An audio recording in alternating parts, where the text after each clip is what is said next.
हा एक घागऱ्यावरचा ब्लाऊज आहे. हा ब्लाऊज पूर्ण स्टोननी भरलेला आहे बघा. याच्यावरती पूर्ण स्टोन आहेत आणि साईजमध्ये खूप मोठा आहे. आता फिटिंग करायचं म्हटलं तर साईडला चेन असल्यामुळे एकाच साईडला फिटिंग करता येते. म्हणून आपण काय करणार आहे, चेन काढून टाकणार आहे आणि बॅक साईडला आपण हुक तयार करणार आहे आणि त्याला स्लीव्ज पण लावायची आहे. तर स्लीव्जसाठी त्यांनी सांगितलं की आम्हाला स्लीव्हलेस ठेवायचा होता, पण छोटी स्लीव्ज लावा जेणेकरून व्यवस्थित आम्हाला गेटअप दिसेल.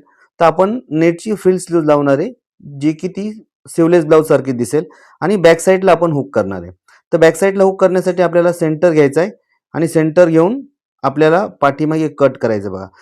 पुढच्या बाजूला स्टोन आहे, पाठीमागे प्लेन बाजू आहे, म्हणून आपल्याला पाठीमागून हुक तयार करायचे आहेत आणि परफेक्ट मापावरती आता आपल्याला फिटिंग करता येणार. चेन काढून टाकायची आणि आपल्याला मापावरती परफेक्ट फिटिंग करून घ्यायची.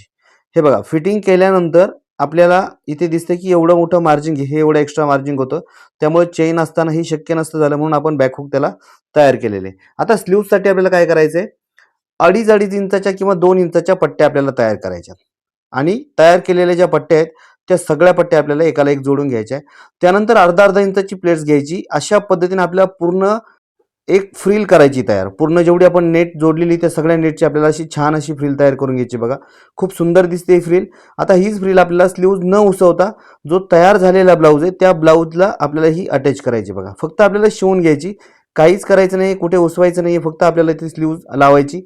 हा ब्लाऊज असा आहे की ही स्लीव्ज तुम्हाला नको असेल तर काढल्यानंतर सुद्धा आहे तसं शिवलेस ब्लाऊज तुम्ही घालू शकता. हे बघा, त्यानंतर स्लीव्ज लावून झाल्यानंतर दोन्ही पार्ट आहेत जे दोन्ही बाजू आहेत ते एकत्र जोडून राहिलेलं मार्जिन असं कट करून टाकायचंय. आता तुम्ही बघू शकता खूप छान लुक आलेला आहे स्लीव्जला.